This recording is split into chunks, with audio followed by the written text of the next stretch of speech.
Bem-vindos, eu sou o Carlos Luiz. Oi, gente, eu sou a Priscila. Olá, tudo bem? Eu sou o Arthur. Oi, pessoal, sou o Daniel, tudo bem? Hoje nós vamos falar sobre um dos temas mais importantes do Espiritismo. Herculano Pires dizia que a escala espírita é a chave de compreensão do Espiritismo. Por que a escala espírita é importante? Antes da gente entrar na escala espírita propriamente dita, o que é que vocês acham?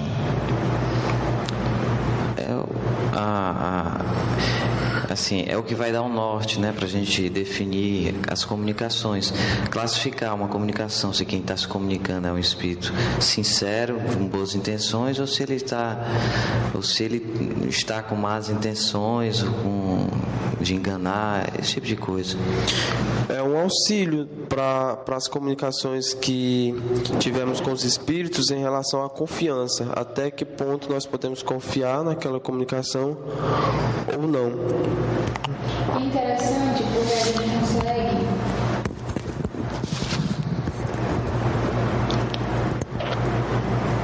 É interessante porque a gente consegue colocar aquele espírito na escala, né? Isso você consegue entender o quanto que ele é mais ou menos moralmente e intelectualmente evoluído. E a gente consegue ter essa noção, se ele, enfim, a gente consegue classificá-lo.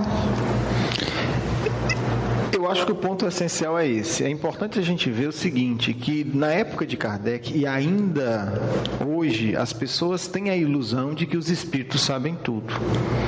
Quando a gente fala da escala espírita, a gente está justamente dizendo o contrário. O espírito sabe de acordo com seu desenvolvimento intelectual, o espírito merece a nossa confiança de acordo com seu desenvolvimento moral. Quer dizer, são esses dois critérios que Kardec usa. Então, se você não entende isso, você vai poder ser vítima de muitos espíritos mentirosos, porque você vai partir da crença errada de que o indivíduo porque morreu sabe tudo, né? E isso não acontece. E aí Kardec, para nos apresentar esses graus de evolução dos espíritos, ele vai dividir em 3 grandes ordens.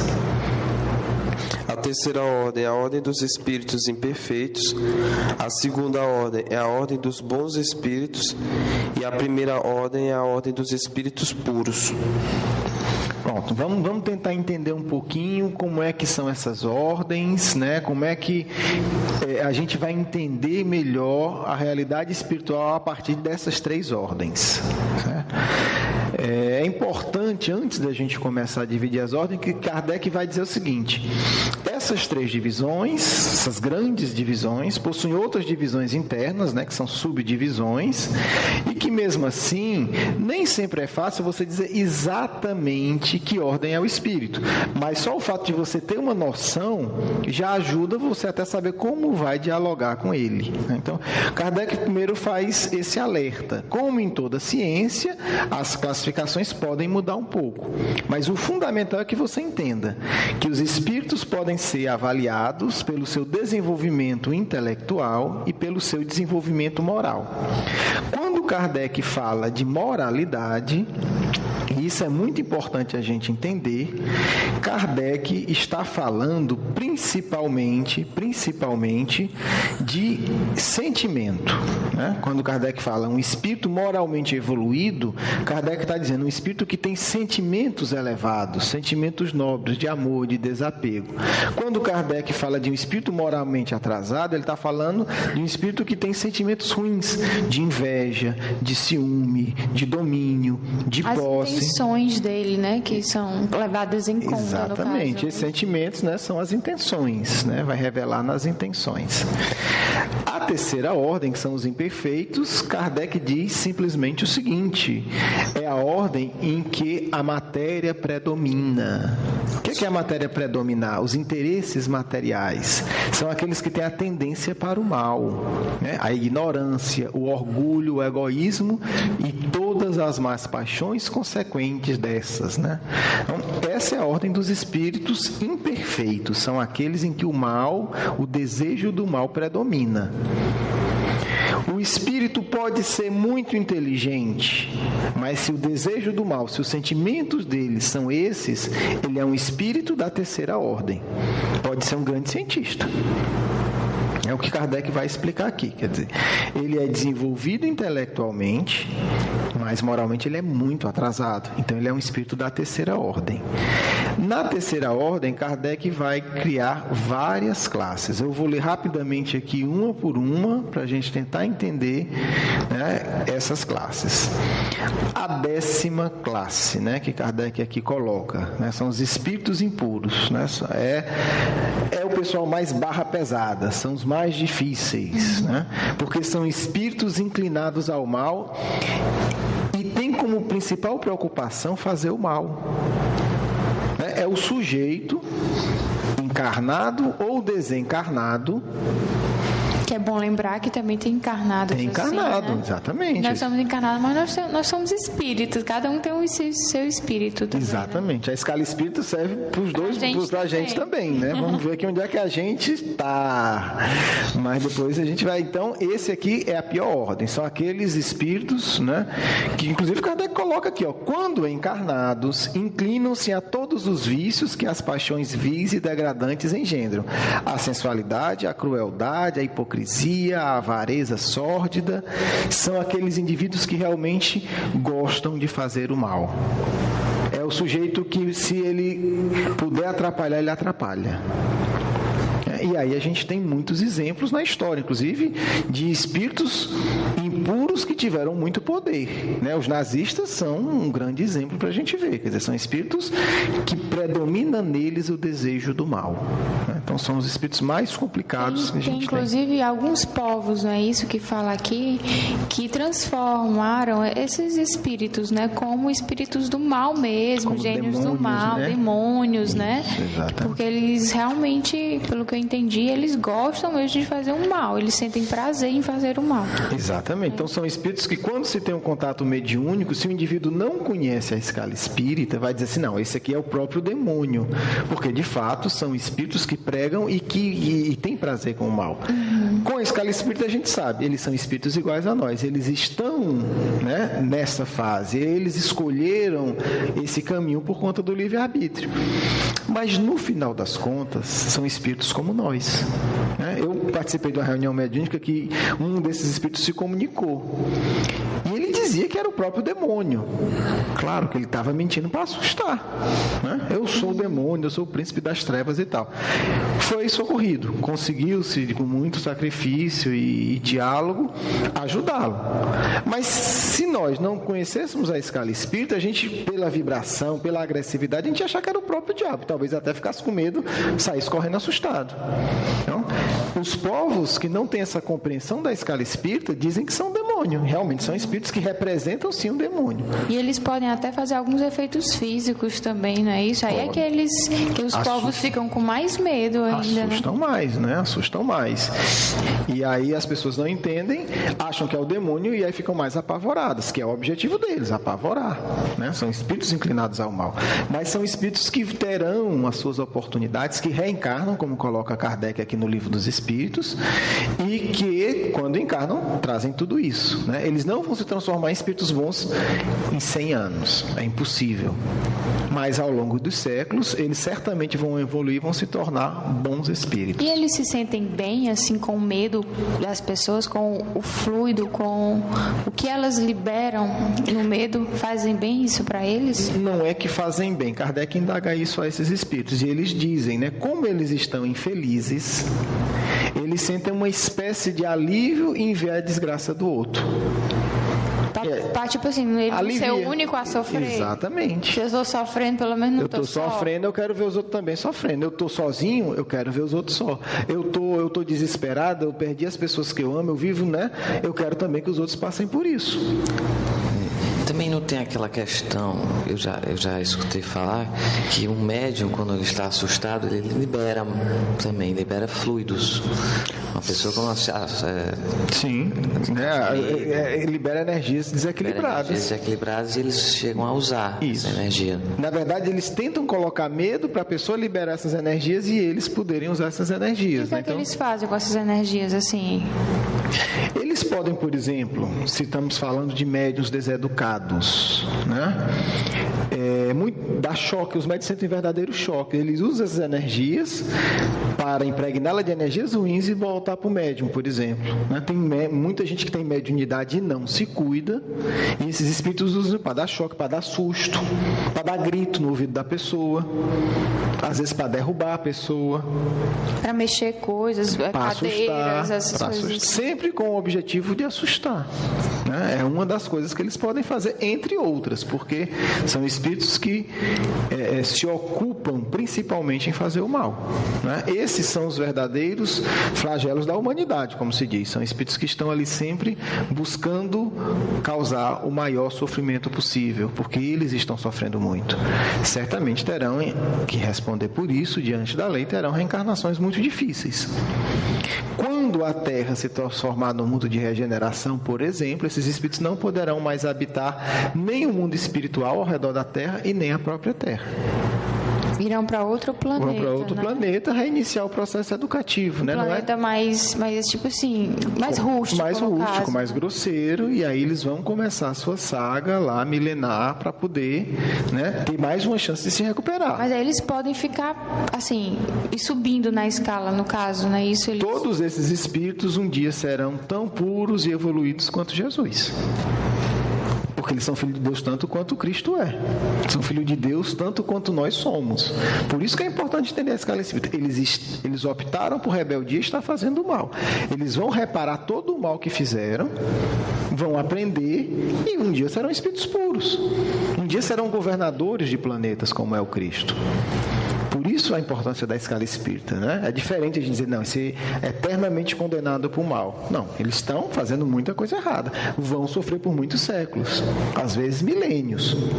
Mas um dia serão espíritos puros, né? Então, por isso a escala. Em algum momento eles saem daí. Agora, pode ser mais cedo ou mais tarde. Vai depender do livre-arbítrio de cada um. Depois nós temos os espíritos levianos, né? Que são espíritos ignorantes, malignos, inconsequentes e zombeteiros, né? É o sujeito que se mete em tudo, que responde tudo e que não está nem aí se está certo ou errado. Ele quer fazer a bagunça. O interessante para diferenciar os levianos dos impuros é que as comunicações deles são mais por malícia, para fazer a brincadeira, do que puramente a maldade. Isso. Né? Embora eles possam também fazer maldade. Né? Vamos imaginar o indivíduo, para a gente fixar bem, um indivíduo cruel, sanguinário, né? Que comete crimes terríveis por maldade, é um espírito, né? Da 10ª classe reencarnado, né? Ele assalta, ele rouba, ele faz questão de maltratar as pessoas. O espírito leviano, ele quer muito mais se divertir às custas, né, das intrigas que ele faz, das brigas que ele gera. Por exemplo, muitas vezes esses espíritos estão ligados a quem lê a sorte, a quem faz previsões do futuro. Isso é muito comum, né? Todo dia o mundo vai se acabar, porque a data tal. Normalmente são esses tipos de espíritos levianos. Não é aquela crueldade de você fazer a pessoa morrer ali sangrando, mas ele perturba a pessoa. Aquela crueldade que mexe com a parte psicológica da gente. Exatamente. Assim, né? O medo. Por exemplo, olhe como muitas vezes isso pode nos levar. Quer dizer, o espírito chega e diz, o mundo vai se acabar. São espíritos levianos. Porque primeiro os espíritos sérios sabem que o mundo não vai se acabar. São espíritos que vão pregar aquilo ali para quê? Para ver os outros comendo. Entendeu? Para ficar olhando. O fulano tal, ficou sem dormir achando que o mundo ia se acabar. Fulano está assustado. Então são espíritos que causam essas pequenas intrigas. São espíritos que muitas vezes fazem as pessoas se desentenderem. São espíritos que geram mal entendido entre as pessoas, por exemplo. Então são espíritos que se divertem fazendo essas pequenas raivas.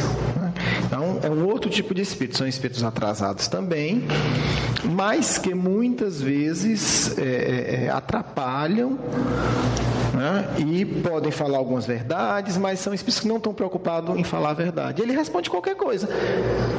Como é que está meu tio no plano espiritual? Se ele tiver com vontade de dizer que está bem, ele diz que está bem. Se ele tiver de mau humor, ele diz que está mal, e fica por isso mesmo. Não tem uma ética. Eles usam muito, tipo assim, Mega Sena, esses números, essas coisas. As pessoas também que procuram, sim, com certeza. Quantos médicos não recebem aí toda semana os números da Mega Sena e nunca ganham? Né? As cartomantes, muitas vezes, são assistidas por esses espíritos, né? Que falam uma coisa verdadeira e a pessoa se encanta, depois ele fala outra para a pessoa quebrar a cara. Só qual é o prazer dele? Ver a decepção da pessoa. E o interessante é que tem momentos que ele fala coisas verdadeiras. Exatamente, para poder enganar melhor. Né? Porque assim, ele pode até, como ele é o espírito, no caso, ele pode chegar na casa daquela pessoa enfim, e conviver com ela, né? Aquela que perguntou, conviver e tal, e aí começar a dizer coisas verdadeiras mesmo. Pode. Mas é que acolá ele vai dizendo uma coisa falsa para induzir na pessoa ao erro, não é isso? Exatamente, mas qual é o objetivo dele? Ele quer simplesmente zombar, ele quer pregar peça, como se diz. O objetivo dele é rir da decepção dos outros, é dizer, olha, o mundo vai se acabar, e a pessoa passa a noite preocupada, achando que é o último dia da vida na Terra, e ele fica lá rindo, né? Se diverte e diz, olha o trouxa, olha aí, caiu, e sai contando para os outros. Quer dizer, a gente vê isso na Terra, né? Ele fica pregando peça nas pessoas. Acho engraçado. Vamos dar aqui um susto. Não, presta atenção, vamos chegar aqui e vamos dizer que o mundo vai se acabar. Aí o sujeito passa a semana preocupado, o mundo não se acaba. Mas ele se sente satisfeito porque enganou um trouxa. Agora uma pergunta. Um espírito impuro, quando ele progride um pouco, ele necessariamente passa pela classe do espírito leviano? Porque não é a 10ª, ou é a 9ª? Não, mas uma excelente pergunta. Kardec coloca aqui nessa terceira ordem, né, são a 10ª, a 9ª, a 8ª, a 7ª e a 6ª classe. Então, dentro da terceira ordem. São 5 classes. Certo. O espírito subclasses, no caso, né? Isso, subclasse, né? O que acontece? Kardec coloca claramente que ele não precisa passar por todas essas. Kardec faz essa divisão para a gente entender as personalidades, né? Kardec diz, a terceira ordem é dos espíritos atrasados, né? Mas mesmo os espíritos atrasados, eles são diferentes nas posturas deles, não são todos iguais. Há o espírito atrasado que é mau, que é cruel, é um tipo de espírito atrasado. Há o espírito atrasado que é leviano, gosta de dar susto, gosta de se divertir, mas ele não tem aquela crueldade. Vou dar um exemplo mais didático. Um espírito realmente cruel, ele vai lhe induzir ao suicídio. Ele induz a pessoa ao suicídio, perturba a vida da pessoa até o ponto da pessoa, se não se vigiar, cometer o suicídio. Claro, quem ora e tem uma vida equilibrada não é vítima desses espíritos. Um espírito leviano não, né? Ele vai lhe dar susto. Se ele puder, ele faz todo dia, né, o seu carro enguiçar, você perder a chave de casa, você brigar com um amigo, com uma amiga, ter um pequeno mal-entendido. Mas ele não chega à crueldade de querer lhe ver suicida. Até porque como ele gosta de fazer você, ele ri das coisas, ele, se você, tipo assim, desencarnar, talvez ele não tenha mais esse tanto contato com você. Ele quer rir de você, ele quer lhe pregar peça, ele quer lhe dar susto. É diferente, né? Então, mas não necessariamente o espírito tem que passar de uma classe para outra. Certo? E aí nós vemos uma outra classe dos pseudo-sábios, que são os espíritos mais perigosos em termos de contato mediúnico. Porque os espíritos realmente daqueles voltados para o mal dificilmente, né, lhe enganam. Um espírito leviano não lhe engana, até porque não tem tanto conhecimento. Ele lhe engana nessas pequenas coisas. O pseudo-sábio não. Os pseudo-sábios são espíritos muito inteligentes, que sabem de muitas coisas. Só que eles são muito arrogantes. E aí eles vão explicar muitas coisas que eles não sabem, mas eles não vão mostrar que não sabem.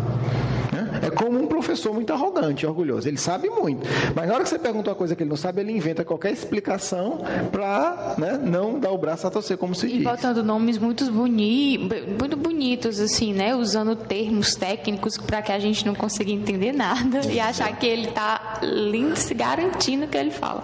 Normalmente a linguagem desses espíritos é complexa e confusa, para impressionar. São aqueles espíritos que eles acreditam que sabem mais do que realmente eles sabem, né? Ou seja, eles são, vamos colocar assim, desenvolvidos intelectualmente, em algumas coisas, mas moralmente eles são muito atrasados.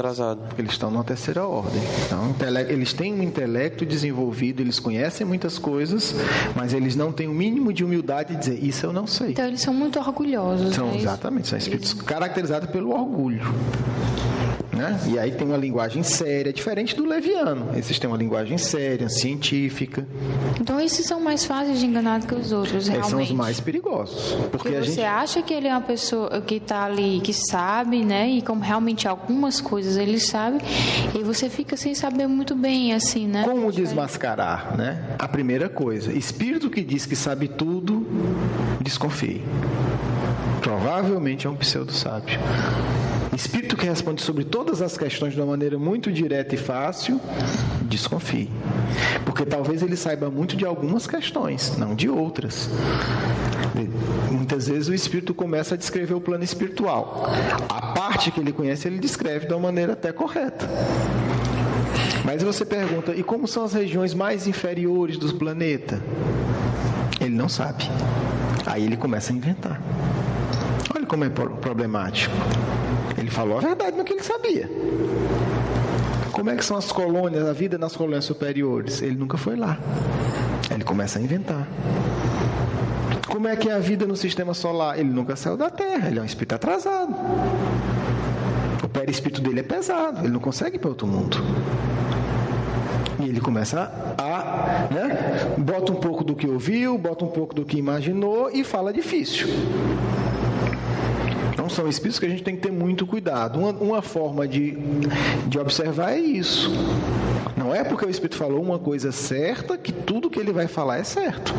Não é porque ele acertou, numa análise que todas as outras vão ser inteligentes.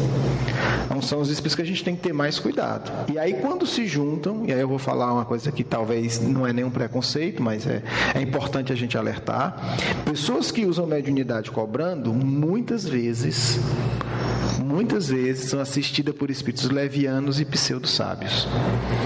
E aí é o perigo. Vou contar um caso que eu acho que ilustra bem. Certa feita, eu terminei a palestra no Centro Espírita, uma pessoa veio conversar comigo que estava com um problema familiar muito sério, muito sério. O marido, estava se desentendendo muito, o marido inclusive tinha tomado o carro da mulher e o clima estava péssimo. Conversando, e aí eu fui tentar entender o que estava acontecendo. E aí essa pessoa começou a me contar como começou o problema. Ela sempre ia numa cartomante. E a cartomante sempre acertava nas previsões dela. Ela dizia, essa semana seu marido vai viajar. Aparecia uma viagem no trabalho. Acho que seu marido vai ser promovido. O marido era promovido.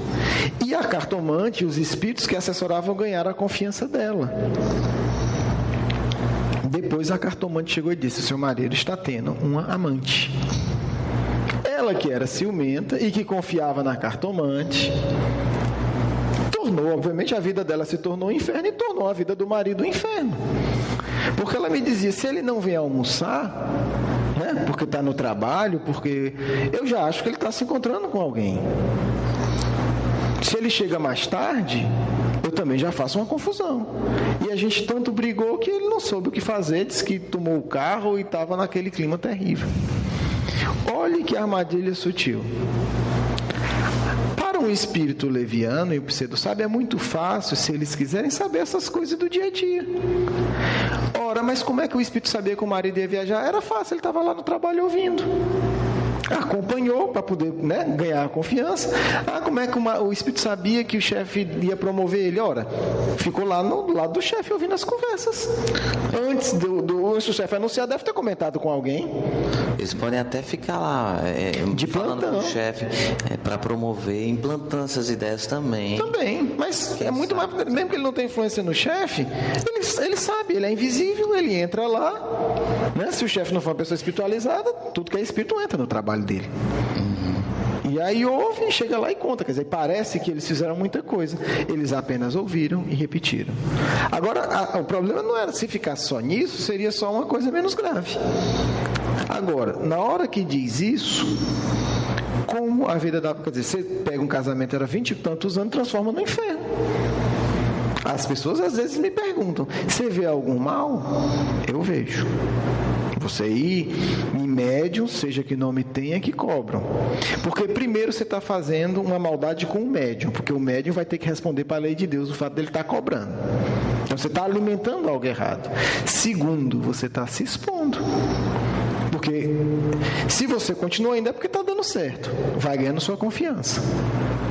Aí você imagina no começo do ano a pessoa diz, vai dia 1º de janeiro, aí lá vai você para o seu médium, né, que você paga para o seu guru. Aí o médium, aí o Espírito chegou a hora de eu perturbar esse sujeito.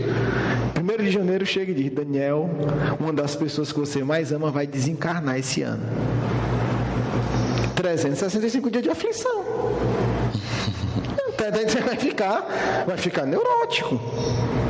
Vai ficar toda hora com aquela expectativa terrível, né? Já pensou? Se você confia no médium, o médium lhe diz isso? Preocupação, negócio de desequilíbrio. Desequilíbrio. Você vai o telefone toca de noite, pronto, é o desencarne que o tal do cigano, da cigana, da cartomante falou. Né? Sua mãe vai viajar? Não pode viajar que vai morrer. Quer dizer, imagine que ano terrível você ganha por se meter com quem não deve. E isso acontece. E eu acho importante falar, Carlos, essa questão de pagar. Porque os espíritos bons, que têm intenções boas, pelo que eu entendo, quando você paga, você restringe, você diminui o número de pessoas que eles podem ajudar. Então, por conta disso, eles não aceitam. Né? Então, eles querem uma coisa onde todos tenham a vez. Então, eles não gostam de ficar com pessoas, nem ficam normalmente com pessoas que cobram, não é isso? Por isso, pelo acesso também, mas uma coisa talvez mais sutil, mas mais importante. O desprendimento do médium. Quer dizer, a tarefa mediúnica é uma tarefa de desprendimento. É uma tarefa que você vai estar se doando. Se você está recebendo, não é doação. No sentido mais profundo. Está doando o seu tempo. O seu tempo, a sua energia, a sua atenção. Quer dizer, é isso que os espíritos superiores querem, que a gente se desprenda das coisas materiais. Porque quanto mais preso às coisas materiais, mais a gente está na terceira ordem. Também tem aquela questão, né? Quando você começa a cobrar, quando o médium começa a cobrar e porventura, futuramente, vem uma comunicação que contrarie o cliente, né? Porque vira cliente, né? Vira cliente, está pagando, né? Pois é, ele não vai conseguir contrariar o cliente, porque o cliente tem que ser agradado. A tendência dele vai ser dizer coisas maravilhosas, agradáveis, e não às vezes coisas desagradáveis, né? Então, mas coisas desagradáveis tem coisas que ajudam muito a gente a crescer. Mas para quem está ganhando não vai querer se expor, né? Vai dizer, Priscila está aqui, eu teria que dizer isso aqui para ela chamar a atenção, porque ela tem que orar mais, por isso aquilo. Mas se eu falar isso, ela vai sair chateada e nunca mais volta. E aí eu deixo de ganhar o meu dinheiro dela, no caso. Exatamente, eu já perco uma cliente. Então tem todo um contexto de relação que distancia. Então por isso é importante ter cuidado. E aí nós temos as duas últimas classes da terceira ordem, que eu vou falar bem rápido, que são os espíritos neutros. Neutro é o seguinte, é o sujeito que é tão preguiçoso que não faz nem o mal e nem o bem. E é aquele que não está nem aí. Ele não quer ter trabalho, que se dane o mundo. Se morrer, está morto, se tiver vivo, ele não quer saber. Entendeu? Ele simplesmente fica ali, na dele. Então, às vezes, sofreu muito, mas acha que se for... Assim, se for ter que passar por outras provações, vai sofrer mais. Aí prefere ficar ali parado do que ter que melhorar, porque muitas vezes pra gente melhorar, a gente tem que sofrer, né? Exatamente. Aí prefere ficar ali na sua, né? Na dele. Exatamente. Não faz o mal a ninguém, mas também não faz o bem. E é interessante que Kardec bota ele na classe inferior, né? E a gente vê muita gente na Terra dizendo, mas eu não faço o mal a ninguém. E o bem? Mas se não faz o bem, você é um espírito neutro. Você tá lá embaixo. Você tá lá embaixo. Entendeu? Porque o apóstolo Paulo, numa das mensagens do Evangelho segundo o Espiritismo, ele diz, né? Não basta não fazer o mal, porque para não fazer o mal basta a preguiça. Se você não faz o mal, porque ainda trabalha. trabalho, então ele fica lá parado. Vou prejudicar alguém? Não, dá muito trabalho. Quer dizer, isso não é virtude, né? Isso é preguiça. E fazer o bem também, às vezes, dá também trabalho, exige, né? exige, Mas tudo exige, né? Aí prefere não fazer nada. Não é mérito, né? Não fazer o mal simplesmente não é um grande mérito. É necessário fazer o bem, por isso que os neutros estão aqui na última classe também. E depois o que Kardec chama dos espíritos batedores, né? Que são aqueles que estão mais ligados aos fenômenos da natureza. O nome aqui não ajuda, porque perturbadores, da ideia que eles estão perturbando as pessoas, mas não é, são espíritos ligados, né? Mais ligados à Terra, né? São espíritos materializados ainda, são espíritos da terceira ordem, mas que já trabalham sob as ordens dos espíritos superiores, né? Espíritos ligados à ação na água, no fogo, nos corpos sólidos, né? Nos movimentos de dentro da terra. Tudo isso tem espíritos trabalhando, né? A natureza não funciona no automático.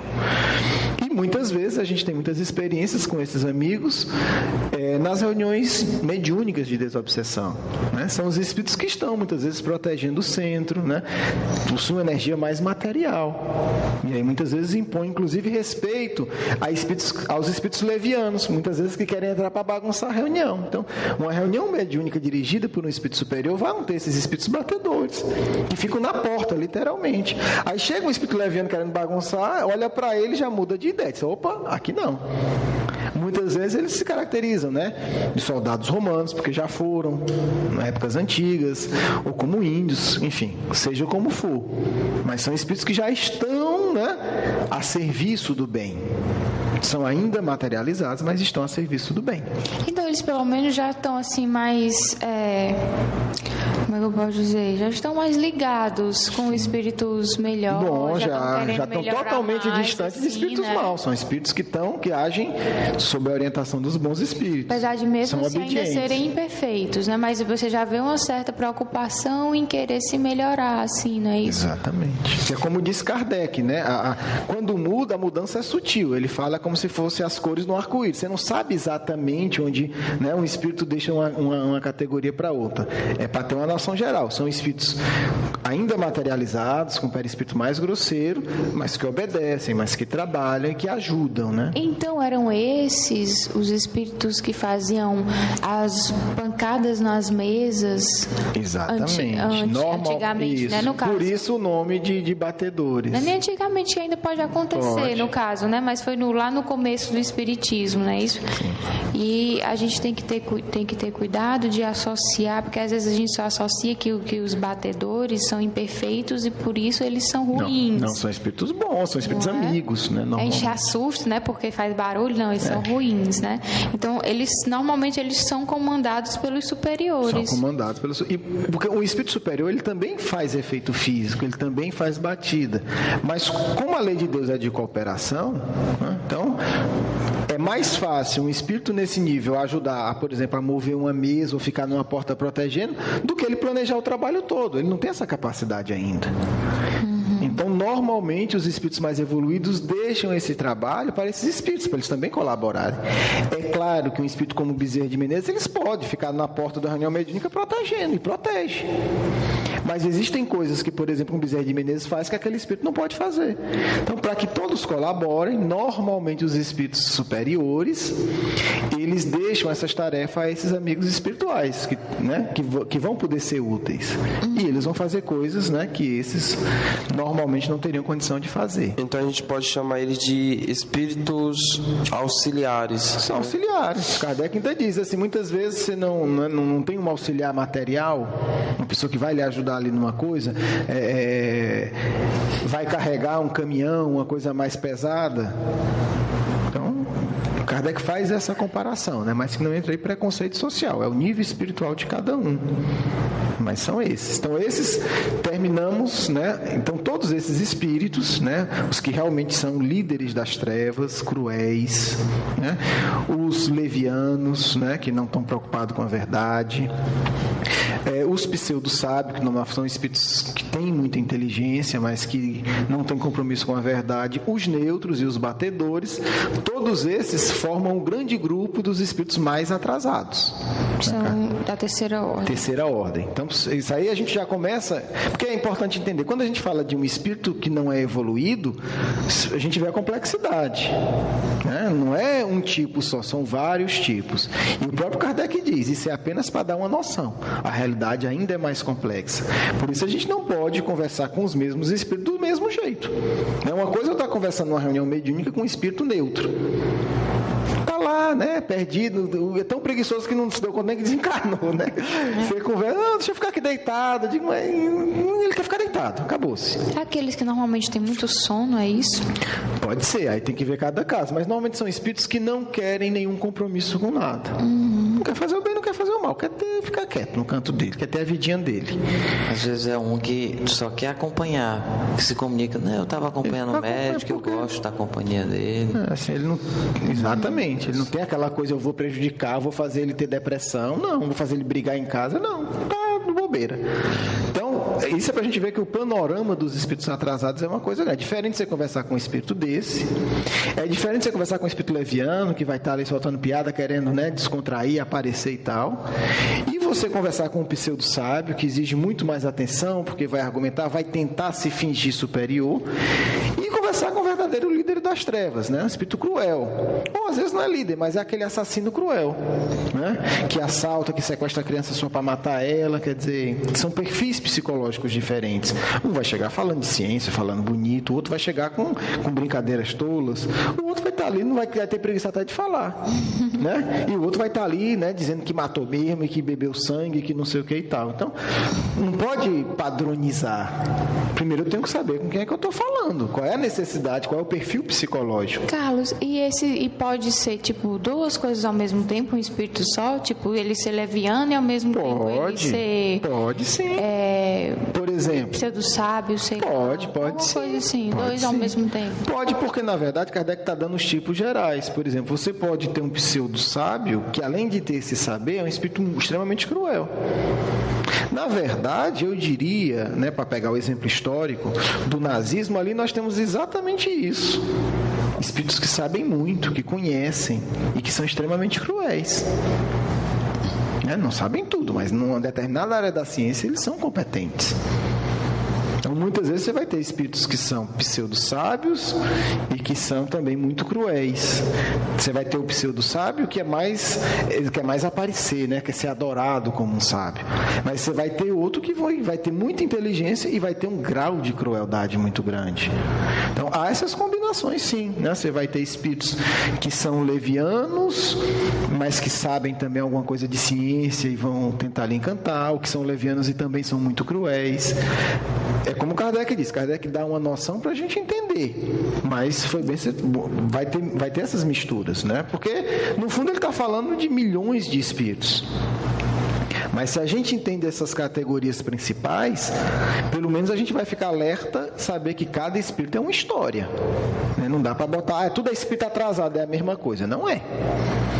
Uma coisa é um neutro que está ali querendo ficar no canto dele. Outra coisa é o espírito que quer destruir sua vida, lhe desequilibrar, que você mate alguém e depois você se suicide. É diferente. São pessoas diferentes. E aí a gente tem que lidar com tudo isso. Os espíritos batedores, será que eles chegam a se comunicar através da psicofonia para o médico ou só através de pancada? Não, aqui é um nome que pegou porque são espíritos ligados muito aos fenômenos da natureza. Entendeu? Por isso que eu digo, o nome tem que ter cuidado para o nome não enganar. Eles se comunicam, são espíritos como os outros que reencarnam, se comunicam através da psicofonia, da psicografia, são espíritos como os outros quaisquer. O que Kardec usou esse nome é para mostrar que eles estão mais ligados às questões materiais da natureza. Entendeu? É só isso. Mas, espíritos... E esse nome batedor é por conta das batidas na mesa? Exatamente, foi por isso. Kardec aproveitou o nome da época, que hoje fica estranho, mas na época fazia sentido, porque normalmente são esses espíritos que fazem esses fenômenos, que eram na época as mesas girantes, as batidas e tal. Então, por isso Kardec pegou esse nome. Mas... das naturezas, o que é mais ou menos que eles fazem assim? Me diz assim, só 2 exemplos, pelo menos. Como que eles fazem coisas na natureza? Por exemplo, o fenômeno das chuvas. são controlados por espíritos superiores. Interessante. Entendeu? Os ventos são controlados por espíritos superiores, né? Só que esses espíritos auxiliam das mais diversas formas na configuração desses fenômenos, né? E aí depois a gente pode fazer algumas pesquisas e ver mais detalhadamente como é que é esse trabalho, né? Mas tudo que a gente imagina na natureza é acompanhado por espíritos superiores, né? Aí os oceanos, todas essas realidades, existem espíritos que cuidam, né? Animais que desencarnam, existem espíritos que cuidam. Não é que um espírito superior não vá lá, mas ele não vai estar cuidando de cada animal que desencarna no planeta. Esses espíritos podem cuidar, né? Podem conduzi-los para determinados lugares para preparar o reencarne. É interessante que eles, mesmo sendo superiores, eles aceitam a ajuda desses outros, né? Dos que estão mais abaixo da escala. É uma das características dos espíritos evoluídos, quer dizer, eles sempre dão espaço para que os outros colaborem. É o nosso orgulho que diz, só eu sei fazer, ninguém pode fazer senão eu. Os espíritos evoluídos pensam diferente, vamos dar oportunidade para todos. Eu sei fazer, mas eu quero deixar fulano fazer para ele aprender.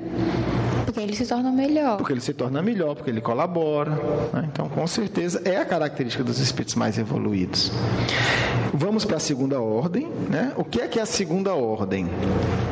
A segunda ordem é a ordem dos espíritos bons.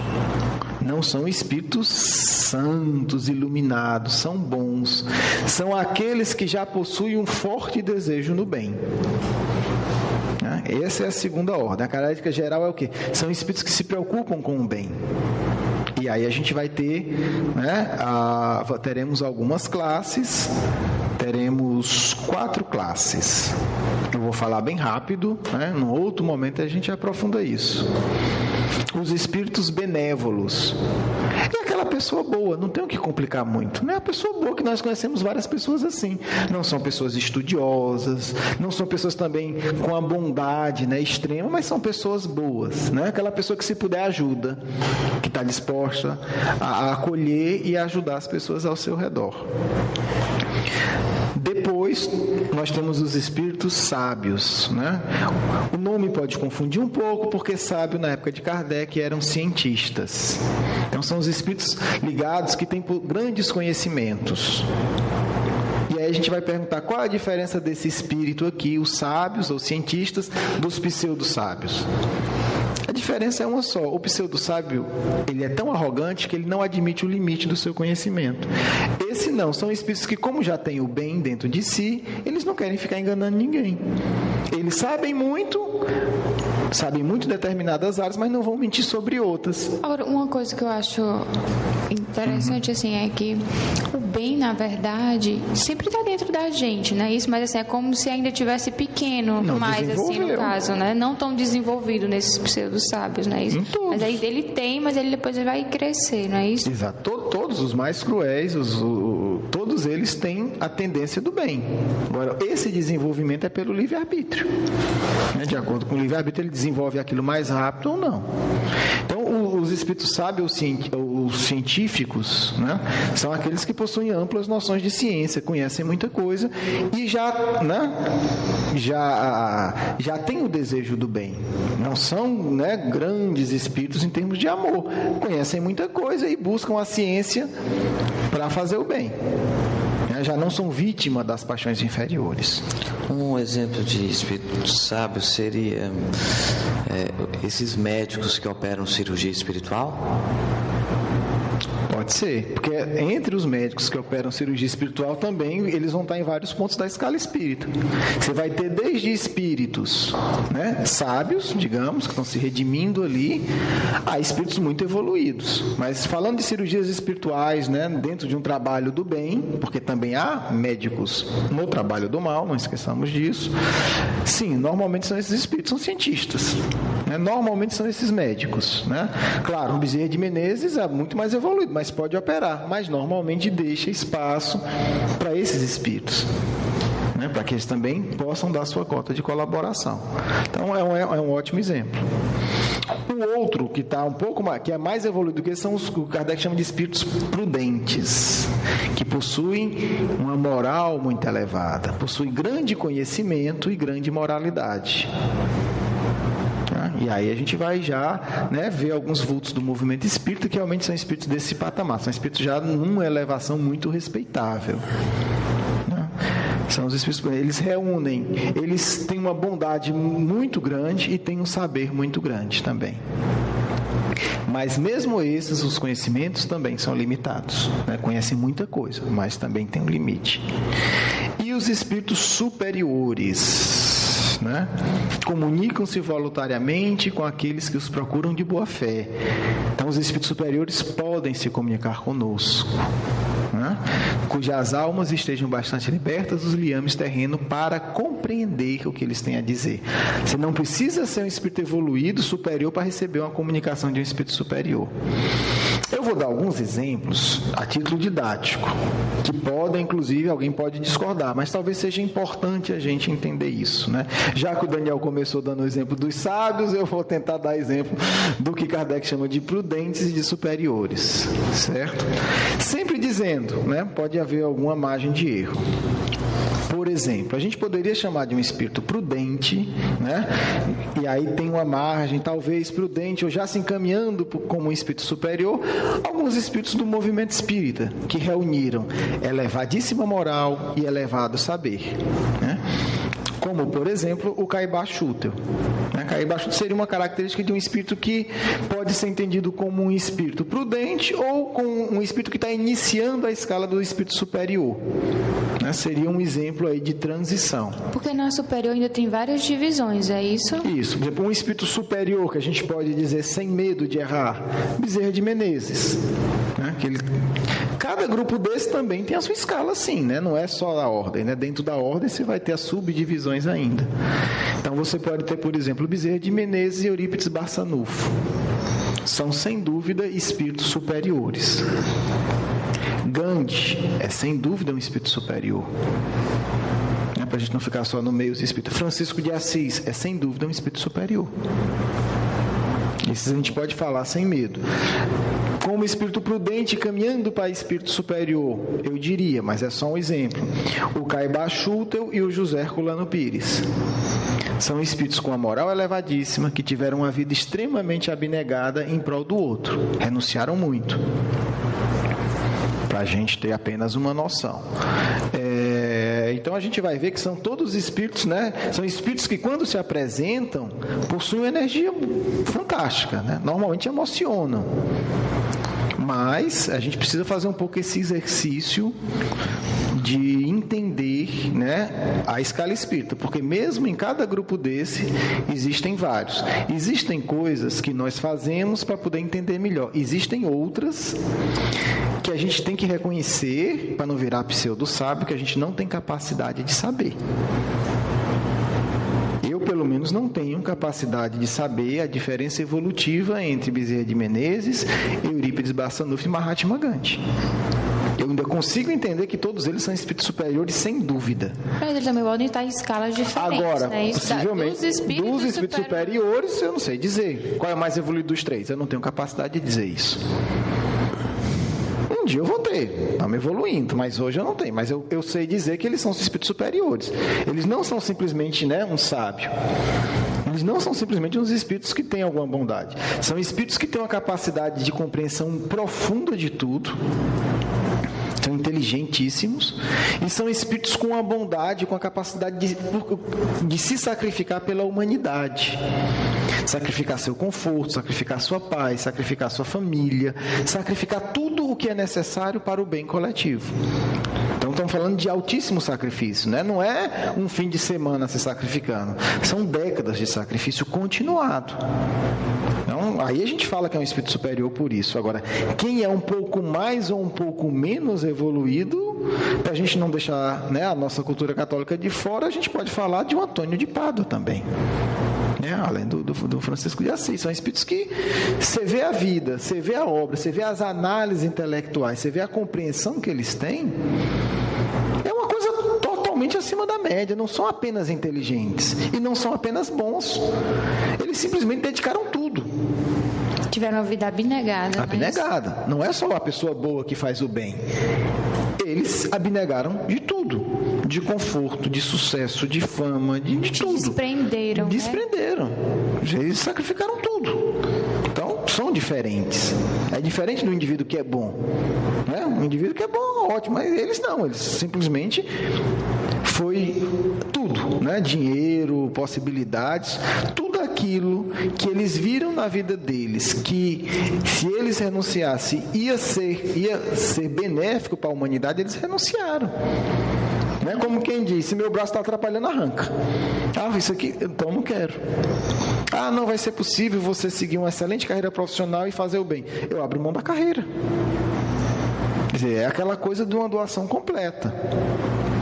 As nuances, eu não tenho capacidade, né, de destacar. E nesse grupo, né, fica a questão. E Allan Kardec? Onde é que a gente vai entender Allan Kardec dentro dessa escala? Porque aí nós temos a primeira ordem. A primeira ordem dos espíritos puros. O exemplo mais fácil, né, inequívoco, Jesus de Nazaré. É um espírito puro porque não sofre mais nenhuma influência da matéria. Esse aqui dá para até ler, porque é 2 linhas só, como Kardec define. Superioridade intelectual e moral absoluta em relação a todos os outros. Os outros espíritos das outras ordens. Todas as outras ordens, quer dizer, não tem o que discutir. É absoluto. Né? Em relação ao Cristo. Claro, absoluto 100% Deus, mas em relação às outras ordens. Onde fica Allan Kardec? Assim, pelo que o paralelo, o que tem de igual para você classificar um espírito superior, pelo que eu percebi, é o tipo de missão que a pessoa desempenhou na Terra, a dificuldade da missão e o alcance dessa missão.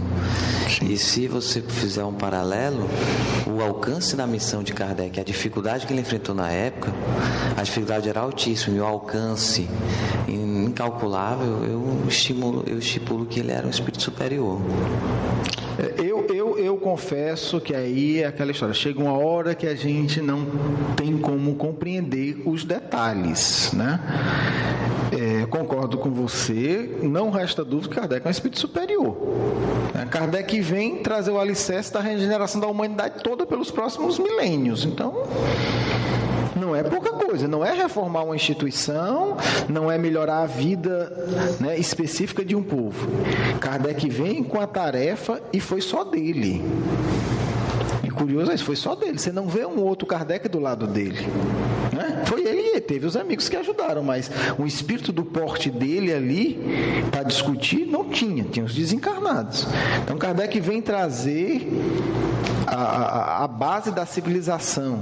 Quer dizer, não é uma coisa pontual, né? Não é que é nobre, mas não é melhorar um hospital, não é melhorar apenas uma escola, não é reformar o judiciário.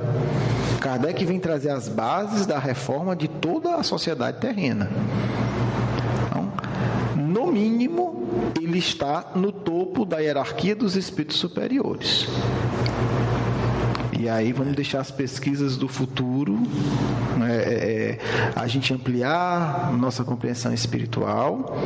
Né? Dizem alguns amigos espirituais que a gente vai precisar ainda evoluir muito para ter uma dimensão minimamente real da grandeza de Allan Kardec. Porque mesmo quando os espíritos superiores falam de Kardec, falam com um grau de admiração. Então, alguma coisa, como você falou, pela missão, pela obra, pelo que escreve, pela conduta, é um espírito que se destaca muito. Pelo que ele conseguiu, assim, no caso, né, da obra dele concluir. Exatamente, tudo que ele deixa, né? E aí, Kardec encerra falando do Cristo, dizendo o seguinte: que mesmo os espíritos puros podem se comunicar mediunicamente. Né? Obviamente, como ele diz aqui, né, seria bem presunçoso achar que esses espíritos vão estar à nossa disposição. Né? Não estão mesmo.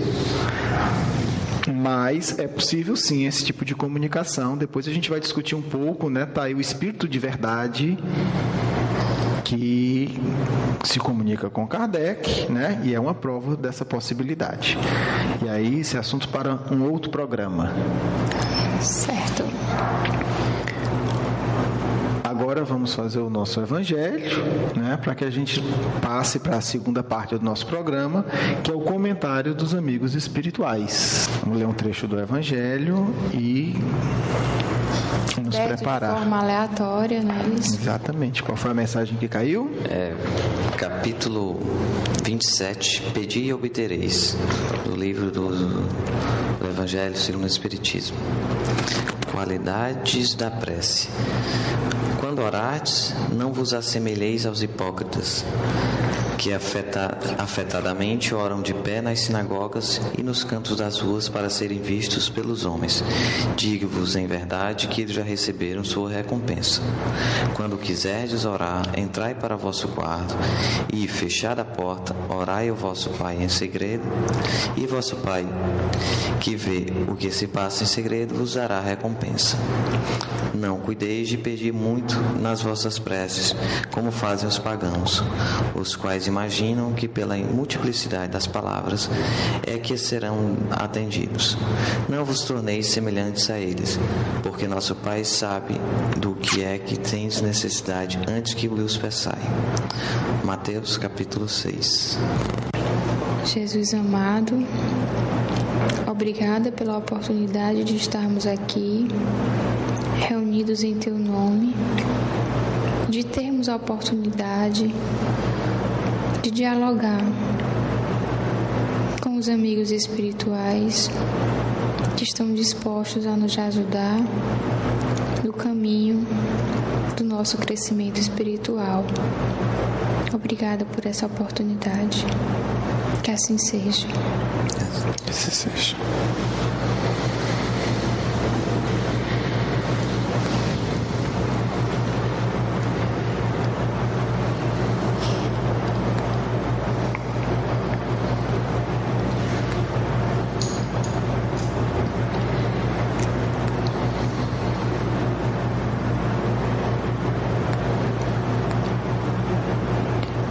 Que a paz do Cristo esteja em vossos corações. Hoje é com alegria que falamos a todos vocês, jovens amigos do Ideal Espírita. Estudastes um dos pontos centrais do tesouro que o codificador deixou a todos nós. A doutrina de luz, que guia encarnados e desencarnados, que buscam com sinceridade o coração doce e meigo de Jesus de Nazaré. Queremos afirmar que a comunicação com os espíritos é algo saudável e nobre, entendendo-se como dialogar com cada um de acordo com a sua classificação na escala espírita. Não deixais que os espíritos da terceira ordem penetrem os vossos corações, porque muitas vezes são eles que de forma oculta vos insuflam a busca dos vícios, a busca dos prazeres mórbidos e doentios, a adequação aos modismos levianos do mundo. Portanto, entender a escala espírita também significa proteger-se da influência dos maus. Toda vez que em vossos pensamentos encontrardes ideias de crueldade, de desespero, de malícia, façais uma prece, porque ali está um espírito da terceira ordem visando a vos induzir para o caminho do mal. Cultivar pensamentos, mesmo que ocultos, inferiores, atrairá esses espíritos. É importante entender que não falamos de hipóteses e teorias vazias. Falamos de uma realidade que observamos a cada dia. Mas há também a segunda ordem. São esses espíritos espíritos que muitas vezes sofrem aos vossos lados. São familiares que, após entenderem a vida espiritual, pedem a Deus para acompanhar filhos, netos, sobrinhos, para os proteger no caminho do bem. É através da oração que vocês poderão cultivar a presença desses amigos, familiares que vos amam e querem vos proteger. Existe também os espíritos superiores que desejam o bem de todos, o bem da humanidade. Todas as vezes que vocês se decidirem servir abnegadamente, renunciar para que o outro sofra menos, esquecer o lazer em troca de um trabalho voluntário, são esses espíritos que vocês atrairão. São a esses amigos que vocês devem dirigir as vossas preces, buscando paz, buscando ternura em vossos corações, buscando coragem para enfrentar os valores e as tendências inferiores. São esses amigos que, se vocês orarem com fé, estarão convosco em vossas casas, em vossos quartos, aguardando o sono, e eles vos levarão às regiões superiores. Porque o desejo que eles possuem é que vocês aprendam a amar a Deus, ao vosso próximo e a si mesmo. Não resta dúvida, Jesus de Nazaré é o maior exemplo da primeira ordem. Não apenas um espírito puro, mas o espírito puro da mais elevada hierarquia dos espíritos puros desse planeta. Depois viremos detalhar para vocês as subdivisões dessas ordens. Estudaremos juntos. Envie as suas dúvidas, nós responderemos, porque é desejo desse espírito da mais elevada ordem que nós, desencarnados, possamos dialogar convosco, jovens espíritas, porque queremos que vocês superem o medo da morte, que vocês entendam que a vida na Terra é apenas um teste provisório e rápido, para que vocês caminhem na ascensão de paz, de luz e de harmonia, porque o nosso Pai nos criou a todos simples, mas quer que, ajudando uns aos outros, encarnados e desencarnados, aprendamos a subir na escala espírita, porque um dia todos nós alcançaremos o ponto máximo e saberemos o que é a verdadeira felicidade para sempre. Muita paz de um amigo que estará com vocês sempre e que deseja ouvir as vossas questões, as vossas perguntas, para que aproximemos os nossos corações e nos conheçamos cada vez mais. Nos despedimos, aguardando o vosso contato, e estaremos aqui felizes para o próximo programa.